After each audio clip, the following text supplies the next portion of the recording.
After weighing careful the pros and cons of the issue, it was decided that the enemy should be resisted outside the city at Uhud.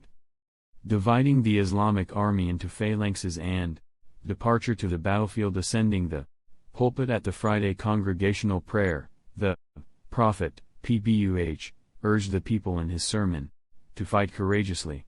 If you remain steadfast, he said, you will be helped by the power of the Almighty. Then he commanded his men to make ready for the battle. Most of them rejoiced greatly. He led the afternoon prayer with crowds of people. Then he entered his house, accompanied by his two friends Abu Bakr and Umar.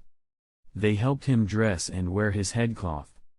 He armed himself and wore two armors, one over the other.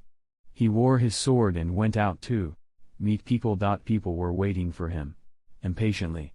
Sa'd bin Mu'adh and Usaid bin Hudayr blamed people for pressing on the Prophet, PBUH.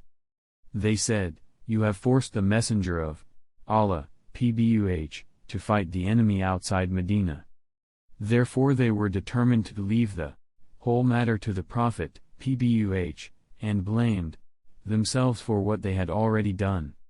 When the Prophet, PBUH, came out, they said, O Messenger of Allah, we should have not disagreed with you. So, you are free to do what you desire. If you prefer to stay inside Medina, we will stay with you. Upon this the Messenger of Allah, PBUH, remarked, it does not become a prophet that once he had put on armor, he should take it off, until Allah has decided between him and the enemy. Quoted by Ahmad, Nasai, Hakim and Ibn Ishaq. The Prophet, PBUH, divided his army into 3 battalions. 1. Al-Muhajirin Battalion, under the command of Musab bin Umair al-Abdari.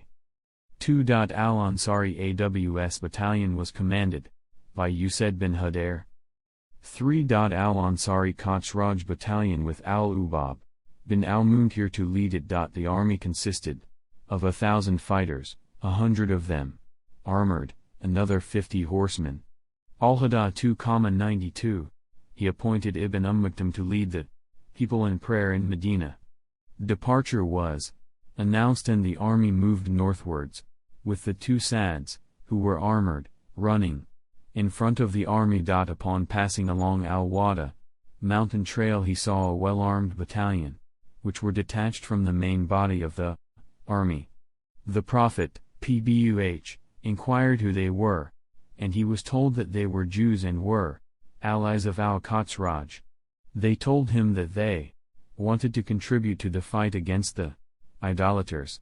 Have they embraced Islam? The Prophet, PBUH, asked. No, they said. So he refused admitting them and said that he would not seek the assistance of disbelievers against the idolaters. Parading the army as soon as he reached a location called Ash-Shaykan, he paraded his army. He dismissed those whom he considered to be disabled or too young to stand the fight.